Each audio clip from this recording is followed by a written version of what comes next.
but I'm going to try anyway. This is the first time we're going to send humans to the moon, and we're going to have humans in low Earth orbit. That is awesome. This is the first time we're going to send humans to the moon. Whoa, whoa. Here I come. Oh, here I come. Oh.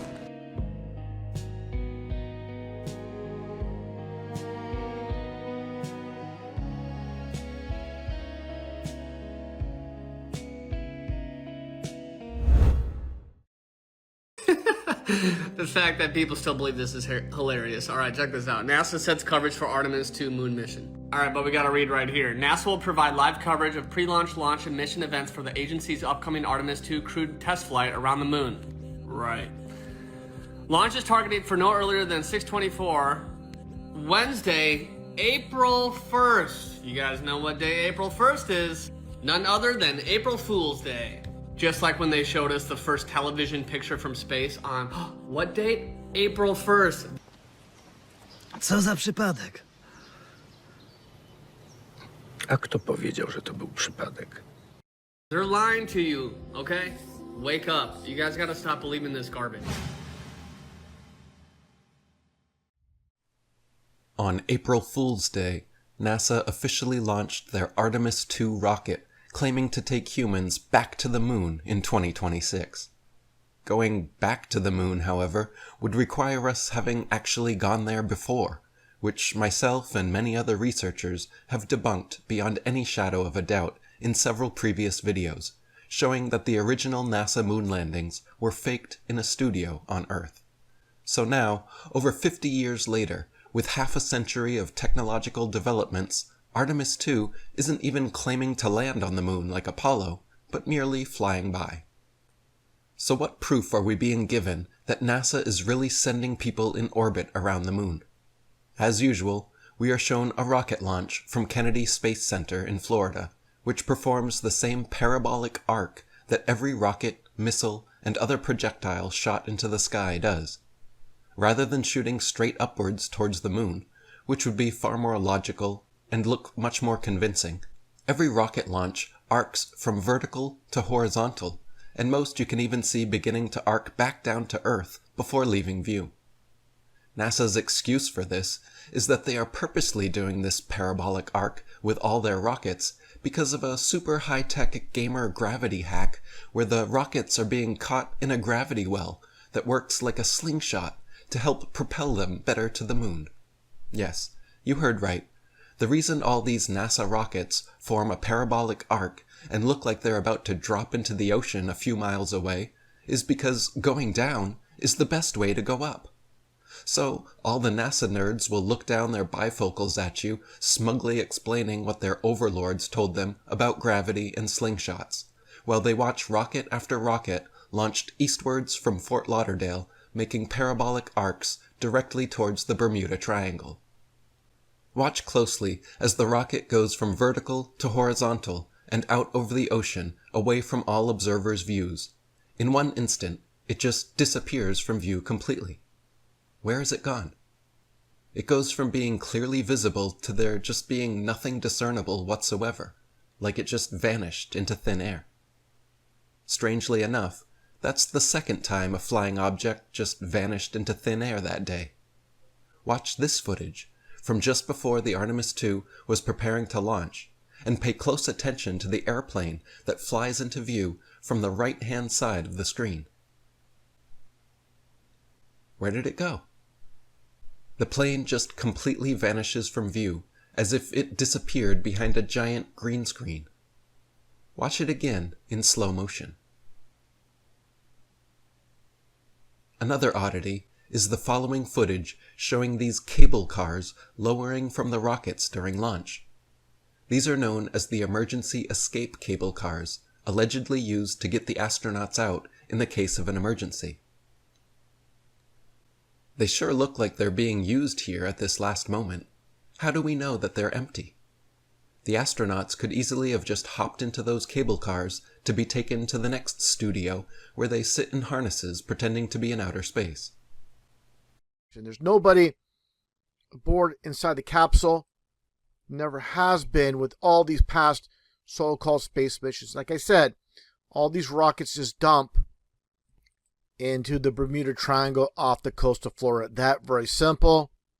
And here's an image of the so-called emergency escape baskets for the astronauts. So this is nothing new. This is a newer version that's much larger, but in the past, you can see here, as they have the smaller ones, and people basically just didn't see them because they're so small. And now they have this for the Artemis II. And again, it's much larger. That's why it's very visible.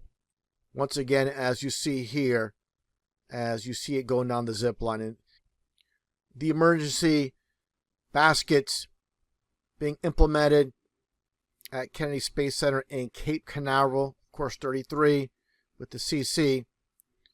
And there you see it. They're showing this demo how it would operate in emergency situations, supposedly.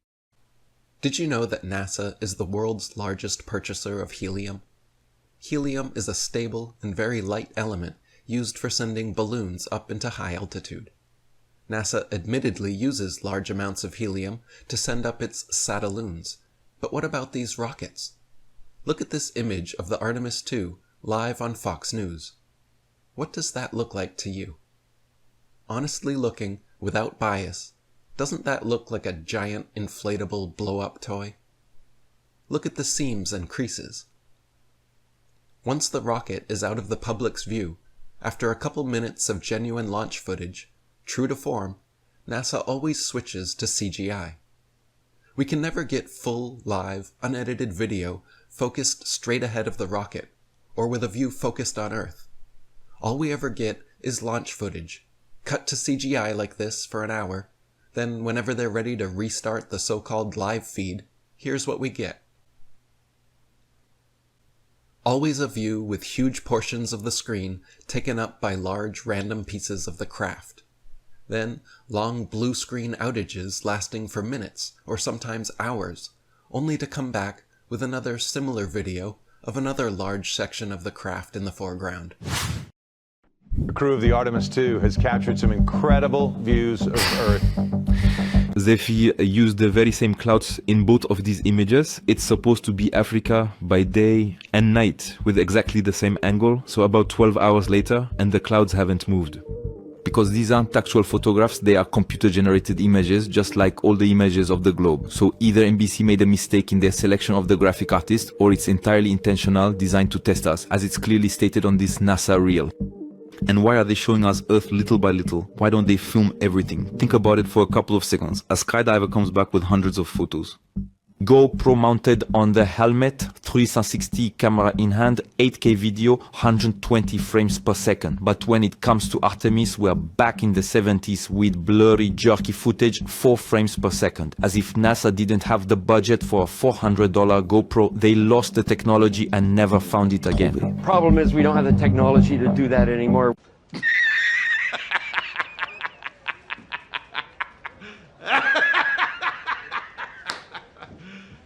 You serious? Let me show you the propaganda because I searched on YouTube, Artemis II images. Ready? Watch this. It's all the same image. Ready? Same images. Ready? Same one. 21 hours ago. 7 hours ago. Oh, they're talking about the poop smell again there. First photos from Earth. Okay, that was 21 hours ago. 106 watching that one. Here we go. Same image. Same image. Same image. Same image. Where's all the amazing new pictures they took? It's all the same image. Where's any new photos? I haven't seen anything new. Oh, same image again. It's all nothing. Now, what really confuses me is the aeroplanes, right? As you can see on this flight tracker right here, there is thousands upon thousands of aeroplanes flying, and you would think that you would be able to see them, even if they were just slight little dots. As you can see on the flight tracker, there is enough for it to be noticeable. But then also you've got like 10 to 11,000 active satellites that are orbiting the planet, And then like 30,000 orbital objects that are being tracked around the Earth. Yet when they take a photo and show you, this is the Earth, guys, none of that seems to be available for our eyes to see. That's a funny way to put it. Yeah. I saw this being shared. I thought it was fake. I just ignored it, but now I found out it's real. It's on the NASA website. They said that they shared this photo of Earth from the Orion spacecraft's window.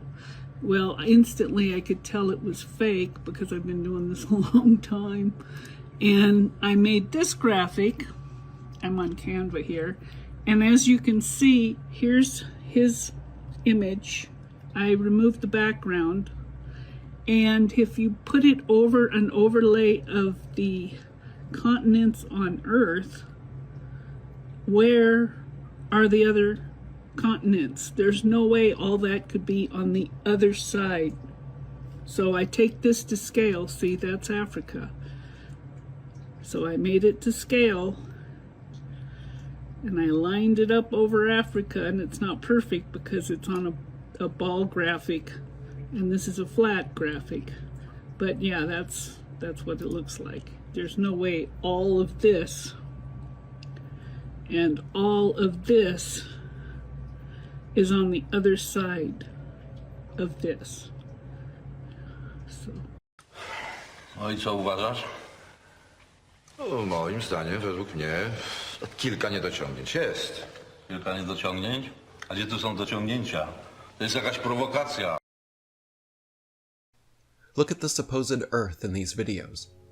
Why is it shaped like that? In every other image and video NASA releases of the Earth, it is perfectly circular. Why is it squished here? How can the Earth suddenly change shape this drastically?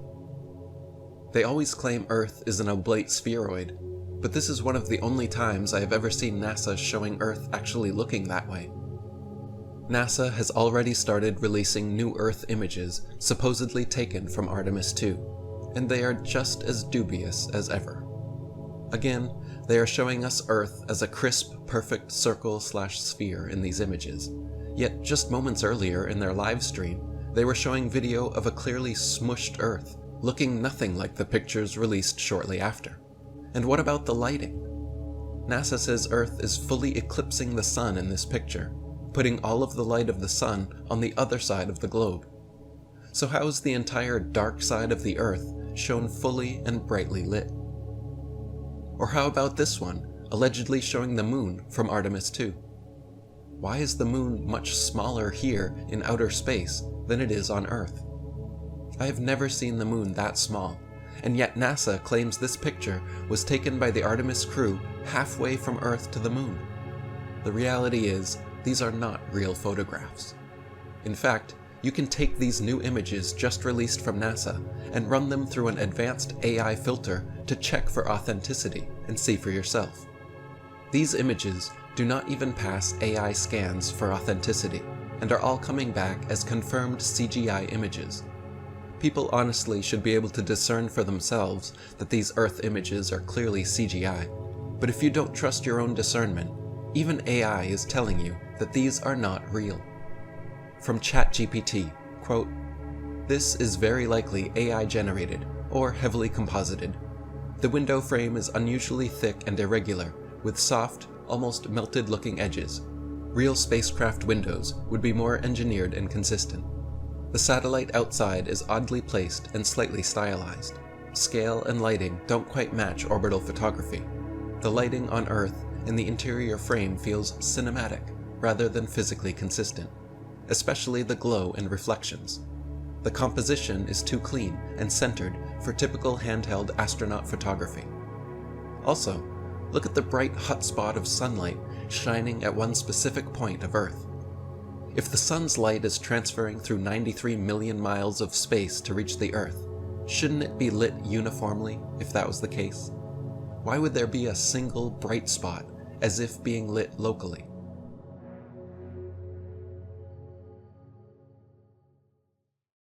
This is a presentation in Europe, in Luxembourg, and how this European Space Agency is working with iSpace with the transportation aspect and this mini rover. But let's get right to it. You're going to hear this individual, 30 years in the so-called space industry. Her name is Geraldine Nadja. She's going to be introduced by this individual, and take a listen to what is said here by her. She's been, again, in the space industry for 30 years. So all these people at the top, they know obviously what they're doing. They're faking space. Let's get right to it. And truth in plain sight, as I said many times, with all the lies, they have to give us the truth. This is a aspect of duality taking place. Geraldine Nadja, Director of Commercialization at ESA, and then Marc Serres, CEO of the Luxembourg Space Agency. Thank you, Jules. Thank you. We provide telemetry and tracking, which is essential infrastructure for lunar exploration operations. So we are very happy for that. I would like also to say that this is a very good example of how we can support new space actors in Europe. And you can clearly hear her say how we can support new space actors in Europe. The mockery never ends with these individuals. Give me a break. And talking about actors, here they are, supposedly aboard the Artemis II in space when they're down on Earth in some studio. This is the scream of science. Christina Koch was apparently an actual actress before NASA as well, credited with playing one of the mother characters from 2015's Mad Max Fury Road. And just to show how interconnected the NASA actronauts are with their Hollywood counterparts, here you can see the Artemis crew just hanging out with Tom Hanks, who featured in the popular Apollo 13 film. And here they are in a photo op with Ryan Gosling, also playing the role of an astronaut in the new Project Hail Mary film. These are all actors, just hanging out with each other. But we're supposed to believe that some of them are serious scientists, risking their lives, traveling to outer space, while the others are just actors hanging on wires in front of green screens. But the reality is, all of them are actors, just from different studios. And that is why these kind of photo ops even happen in the first place. I'm proud to call myself the space plumber. I like to say that it is probably the most important piece of equipment on board. So we were all breathing a sigh of relief when it turned out to be just fine. It was just an issue, I think, of sitting for a long time and needing a little time to warm up, a priming issue. But we did originally think that there could have been potentially something fouling up the motor, and luckily... So the actronauts had a real dramatic toilet experience. Wow, they really keep it interesting for us, huh? You know, out of all the things that can go wrong, you know, they really keep it so interesting and so unpredictable, right? Oh, there was a blockage. Did you take a dump in it? Like, it needed to warm up? Like, out of all the things that can go wrong on a spaceship, it's the toilet, bro. Let's take a look at some video glitches proving they are using CGI, or more specifically, augmented virtual reality, to create all the floating objects the crew interacts with on the spacecraft. They are constantly playing with stuffed toys, their food, the microphone, and other objects to convince the public that they're really floating in outer space and not simply suspended on wires in a studio. But watch as this food pouch spins near this astronaut's face. You can see as the edge grazes his forehead, it glitches out and goes right through, rather than realistically touching his face.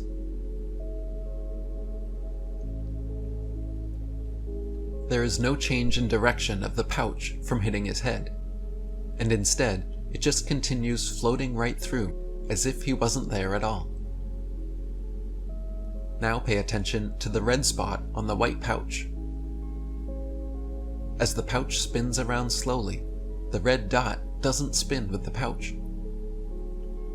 For several frames, you can see the red dot stay in exactly the same shape and space, not realistically moving and turning with the rest of the bag. Then, as the bag continues to turn, at one point, you can see the red dot just vanishes completely. For several turns, the bag continues spinning around, but the red dot is nowhere to be found. And then, finally, after some more turns, the red dot mysteriously and inexplicably reappears. This is because these are digital and not physical objects which they are interacting with, using a technology called augmented virtual reality. By wearing special VR contact lenses, you are able to see a digital overlay of pre-rendered interactable 3D objects within your physical 3D space. The objects do not exist in physical space, but are seen and interactable live in real time through the use of this technology. Remember, NASA takes over $70 million per day of American taxpayer money. Let's go back to the spacecraft and watch Christina playing with the little stuffed toy the astronauts couldn't seem to put down the entire mission. Notice how her arms and hands leave shadows over her legs, because they are of course physical objects in 3D space, affected by light and shadow. The little stuffed toy, however, which is a digital artifact being interacted with in real time through augmented virtual reality, shows no shadow on her leg, because it doesn't physically exist to cast a shadow.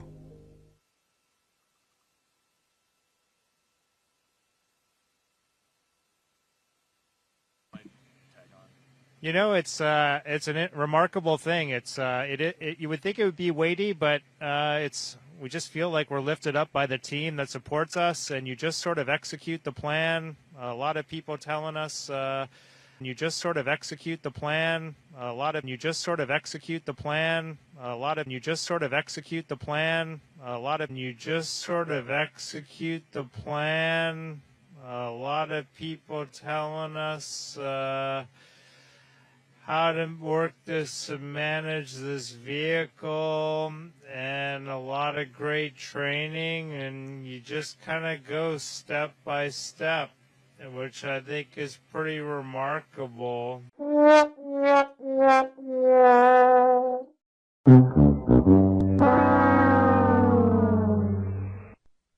So this was supposed live footage on the Artemis mission, one of the only times they ever showed the outside of the ship, and it shows something that wouldn't exactly be possible if any of this was real. It shows a glitch happening on what they called live footage.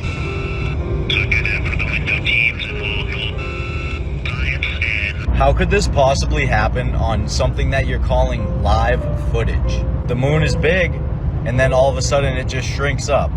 And are they doing stuff like this on purpose? I don't know, probably. It seems like they are, because there's been hundreds of different things that have happened that couldn't possibly happen. And all the glitches and weird things happening that we saw on the live streams from inside the ship, that's one thing. But this was literally a live stream of the moon changing size and shape within a second. There's a lot of different aspects when it comes to these space missions that make them seem real and believable, but it doesn't outweigh the massive amounts of evidence proving that it's not real. Is the easy thing to see, and we hope that we've capitalized on that and made it as much as it can be for our time here. Our next question is from Alex Wilson with the Weather Channel. We've done our best to bring folks together and to make sure that we can be the best they can be. Obviously, just putting humans in this vehicle is the easy thing to see, and we hope that we've capitalized on that and made it as much as it can be for our time here. Our next question is from Alex Wilson with the Weather Channel. Made it as much as it can be for our time here. Our next question is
NASA's Artemis II and the so-called return to Earth. They never left Earth. Everything was filmed in a studio with the so-called space mission. And as always, garbage footage with the capsule supposedly returning to Earth.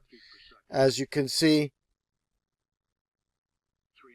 Let's take a look at this footage and take a look at this garbage. This visualization of the capsule returning to Earth. And let's take a look here. As it supposedly comes back down to Earth. I'm going to get into that in a little bit. And how they managed to fool the world. Check this out. So how is it possible that they're going 25,000 miles an hour, but still 34 miles from the Earth? Look, they're getting further away, even though they're coming in. 25,000 miles an hour.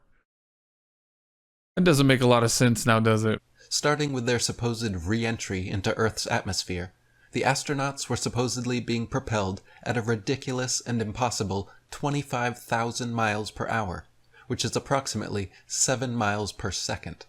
The idea that humans can move at such a speed without having their organs crushed, losing consciousness, having irreparable damage done to their bodies, or outright death, is a leap of logic NASA fanboys hurtle over without a second thought.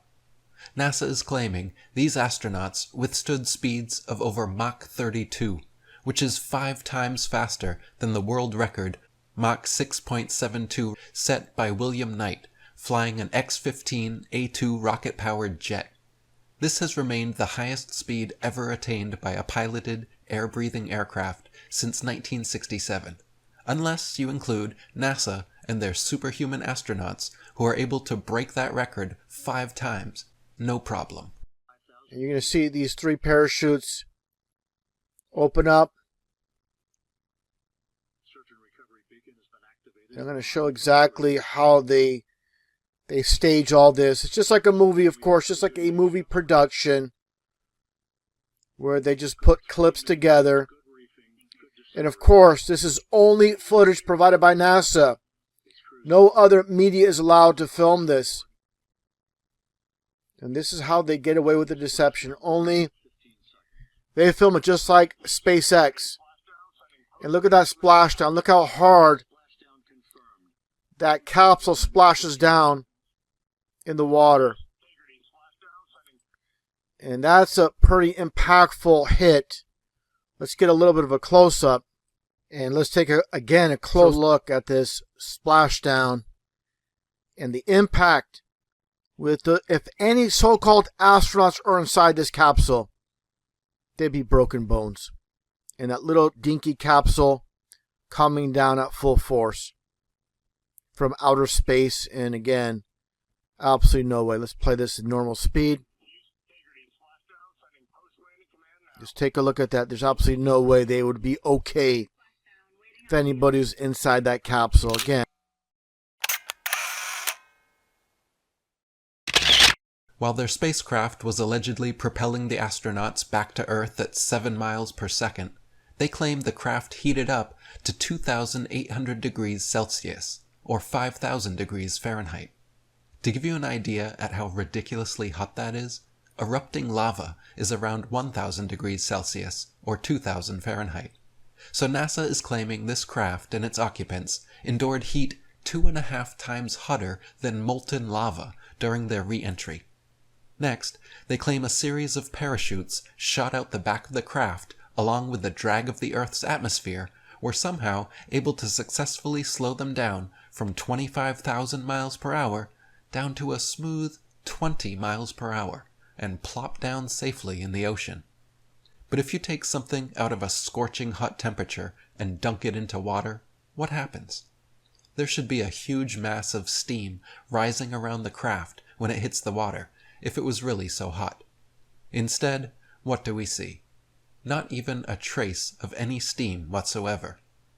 All right, so I've seen this everywhere. Check it out. So you're telling me on re-entry in the Earth's atmosphere, there's enough heat to blacken and scorch the metal on the exterior, all this right here, but not enough to melt the NASA sticker or like even like discolor it or anything? Come on, y'all. I don't know what's going on here, but that seems a little fishy. Just smoke and mirrors, and this is what they do with these capsules. They're just loaded in the back of these large airplanes with the U.S. Air Force. As you can see a little bit of a close-up here, they've done this going back in time. This is all the way back to 1963.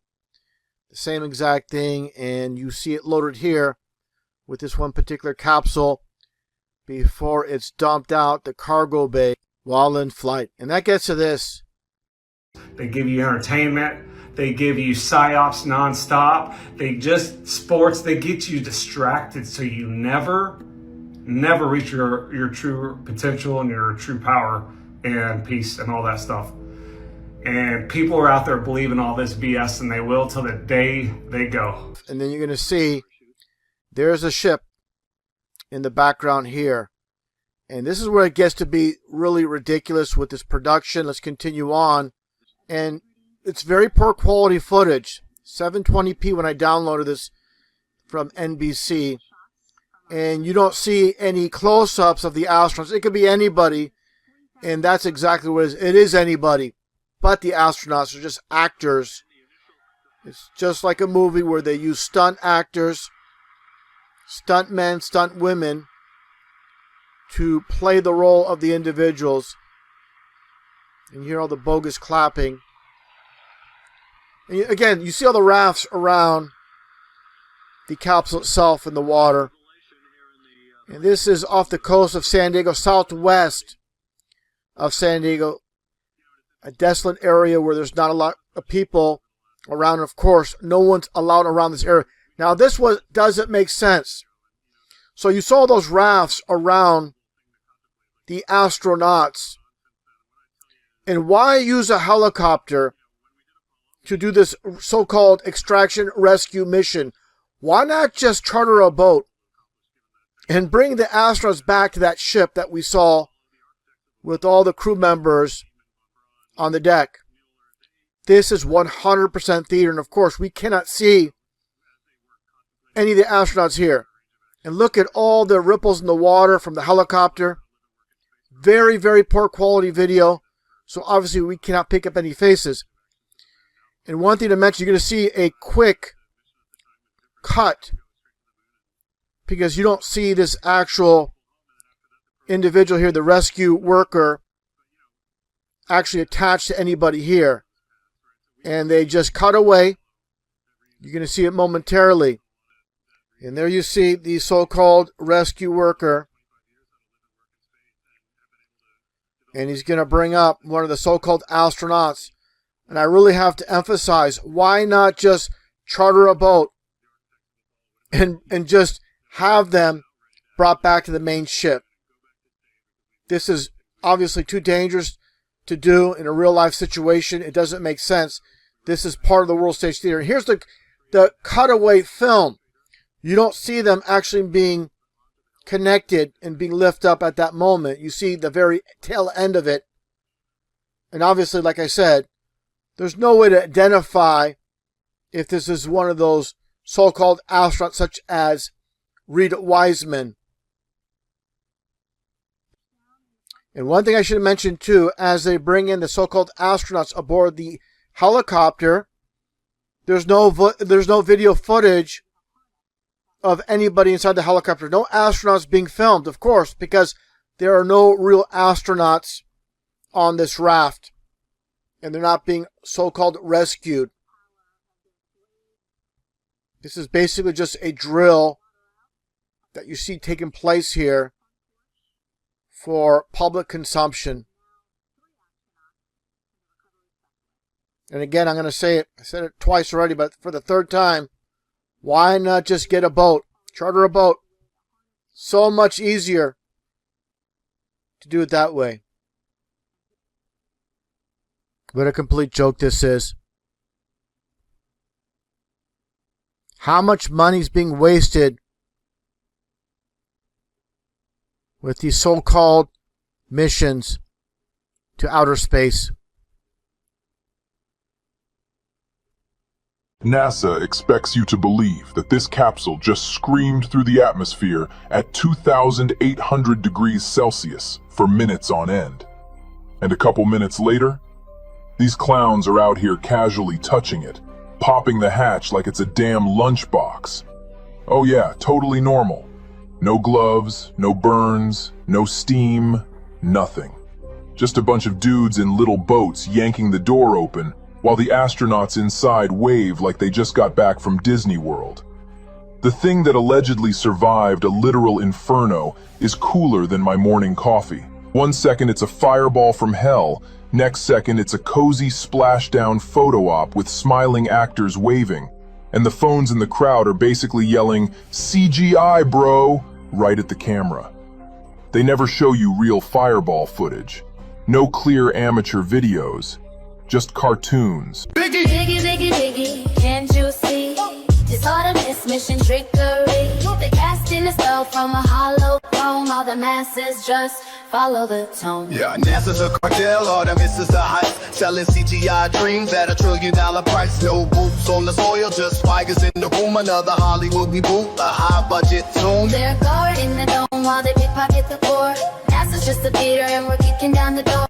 Nixon had a landline straight to the moon, but Artemis buffering, man, it's all a cartoon. The cool mocking openly, farcical and free. Sex, magic, and parsons seeking out the glee. Luciferian doctrine spells casting a hex. Mach 39 entry, check the numbers next. 6 million on the pad, witch doctor math. I see through the blimps in the inflatable path. Check the wires, wake up. Check the flicker. Wake up. The screen is a cage and the tension is thicker. The tethered to the rafters, puppets on a string. Zero G theater of a Hollywood ring. Now that Christina has been back for a week, footage has come out of her in physical therapy, where apparently her ability to walk has reverted from when she was bouncing around back and forth on the stage on her first day back talking about how we're all one big Earth crew, to now where she can't even walk a straight line without falling down and having more duper's delight while she does so. She's laughing at her own ridiculously bad acting. But of course, NASA apologist fanboys will claim she's just a brave, stoic warrior putting on a strong, happy face. Why would you have no problem walking when you first got back to Earth, but then a week later be stumbling all over yourself to this degree? Again, a little bit of intuition, discernment, and critical thinking goes a long way. Just when you thought it couldn't get any more hilariously fake, they are now doing a parade for the capsule that the 4 astronauts were in. Now, when you look closely at this capsule right here, you're telling me this thing had 4 human beings in it that went 250 miles to the moon, around the moon, and 250 miles back. Those 4 astronauts, those 4 human beings were in that for 10 days on a 500,000 plus mile trip. And you want me to believe that? You really want me to believe that? Because it is entirely not real. And if you believe that, there's honestly something wrong in your brain. It's like you're wired to believe everything that the government and NASA shows you. Like, have some damn common sense. Take a step back and look at this picture and be like, huh, did 4 human beings really get in that little thing for 10 days on a 500,000 mile trip? The answer is no. So please stop lying to yourself. Stop lying to whoever you tell. This whole thing is fake. When the history of this mission is written, what would you hope it says? I hope they forget all about Artemis II. I hope they forget all about Artemis II. Forget all about Artemis II.